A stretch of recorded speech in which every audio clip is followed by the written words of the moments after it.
since we are on karma bhumi and since we have to do action, that is compulsory. So how to do action? What action to do? Why to do? For whom to do? Everything is going to be told in chapter 3. So I think we finished 8 verses already. Now we will do verse number 9, which we will chant one more time. Verse number 9. Yagyarthat karmano yatra lokoyam karma bandhanaha tadartham karma kaunteya mukta sangha samachara. Gopal, will you read it in English? Yes. Man is bound by his own action, except when it is performed for the sake of sacrifice. Therefore, Arjuna, do you efficiently perform your duty, free from attachment, for the sake of sacrifice alone? Alright then. Let's take the meanings first. Anyatra. It's the last part of the first word. Anyatra, other than, except. Karman, work. Yagyarthat, performed as yagna.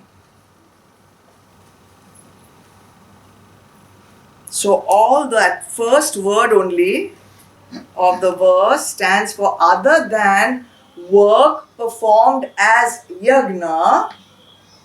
Ayam, this. Loka, world. Karma bandhana, gets bound by action. Other than the work that you do as a yagna, this entire world, whatever other work you do, with that work you get bound by karma. Kaunteya is another word for Arjun, because it's son of Kunti. So now Bhagwan is telling Arjun, samachara, perform efficiently. Efficiently means perform 100% of your capacity. Mukund, once you asked me one question. So when you say 100%, it doesn't mean do the work for everybody. It means 100% of your own capacity. That is it, efficiently. 100% of your own capacity. Karma, action, perform the action according to your 100%. And how? Mukta Sangha. Mukta Sangha means what? Non-attachment. Without attachment, correct. And for who shall I do all this? Tadartham, for others, for the good of all.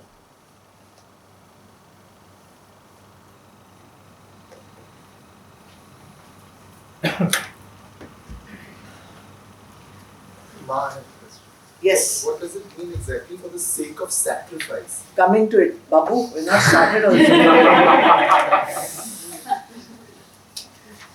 Don't worry. Be happy. Chapter 3, first and second verse again is Arjun's confusion. Because after chapter 2, lots of stuff was told. Arjun was as ignorant before and after the same. So again he asks, if knowledge is the supreme path, then why are you asking me to do action? So that's first and second verse. Third verse and fourth verse. Bhagwan tells him, Babu, there are 2 paths. One path is the path of knowledge and the other path is the path of action. Okay, both are good. Both are equal. Don't get confused. Then, 5th verse. You tell me. What is the point of 5th verse? What should not be? 5th verse. Action is compulsory. Action is compulsory. You are in karma bhumi. Action is compulsory. Even if you say, I am not going to do anything, I am going to sit here that is also called action. So action is always going to be compulsory. Verse number 6. How not to perform actions. How? Mithyachara, as a hypocrite. Don't be a hypocrite pretending to be very pious and very spiritual and everything outside, whereas inside all garbad is happening. Okay? Then verse number 7. How to perform. 6 was how not to perform. 7 was how to perform. How to perform? Without attachment. Without attachment to what? To the fruit of the action. Without attachment to the fruit of the action. What is this fruit? The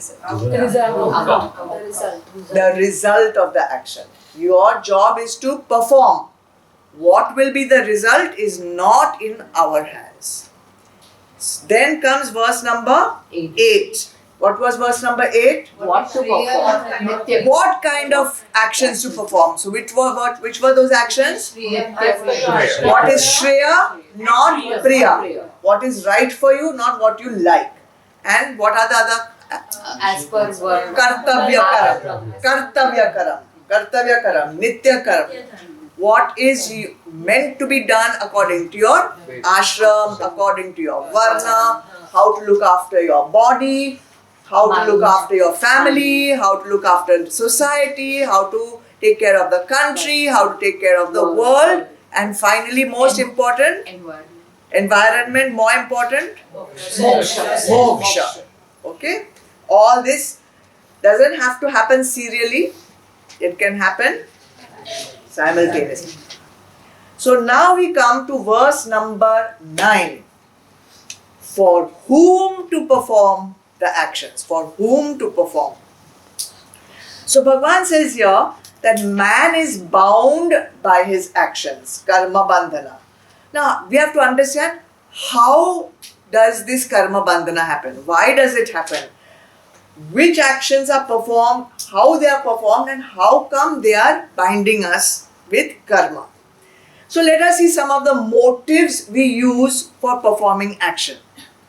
The first one is because what? We want something. We want something, some pleasure we are getting. If we don't get pleasure, we'll definitely not do that. That's why we prefer Priya to Shreya. So when we do something for pleasure, the motive is what? My happiness. My desire fulfilled. Desire.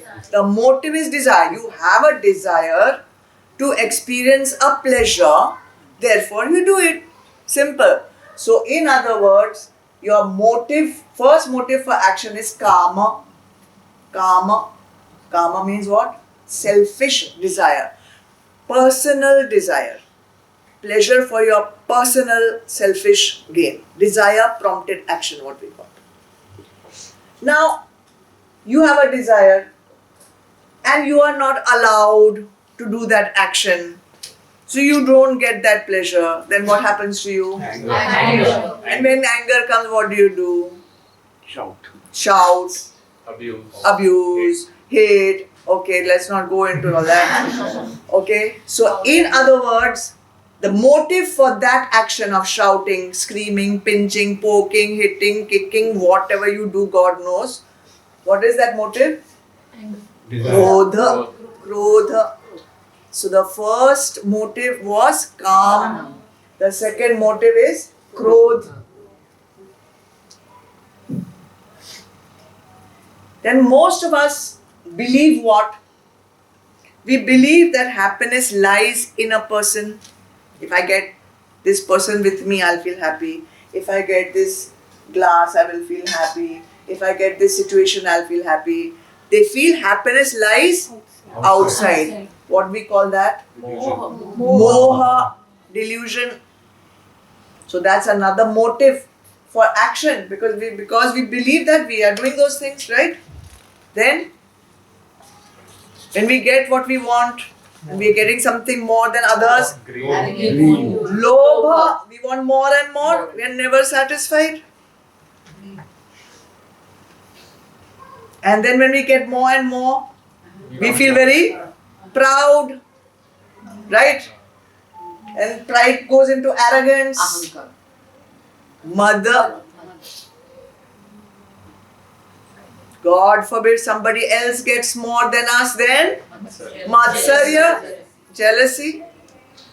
So many of our actions are prompted by Kam, Krodh, Lobh, Moh, Mad, Matsarya.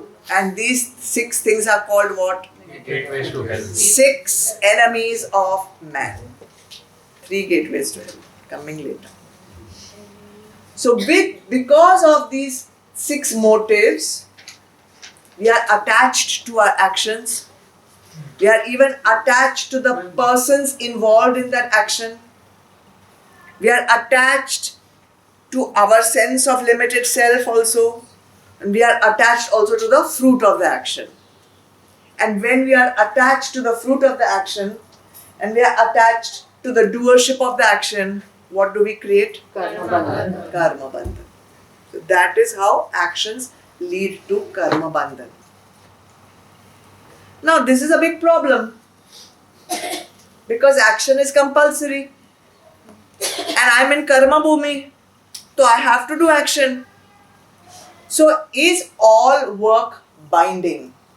Is the work or the action per se binding? No. What is binding? Motive. The motive behind the work, the motive behind the action. Either the motive can be a personal gain, or the motive could be the gain of everyone, for the common good of all, for a higher cause.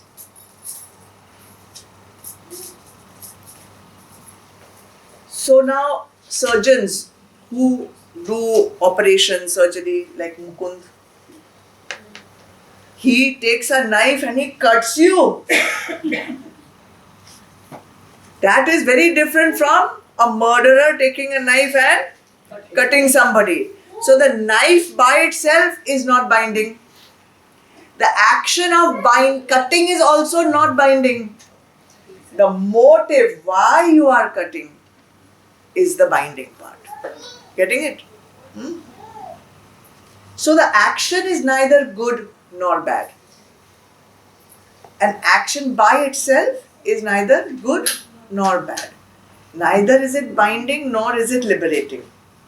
Neither is it elevating nor devolving.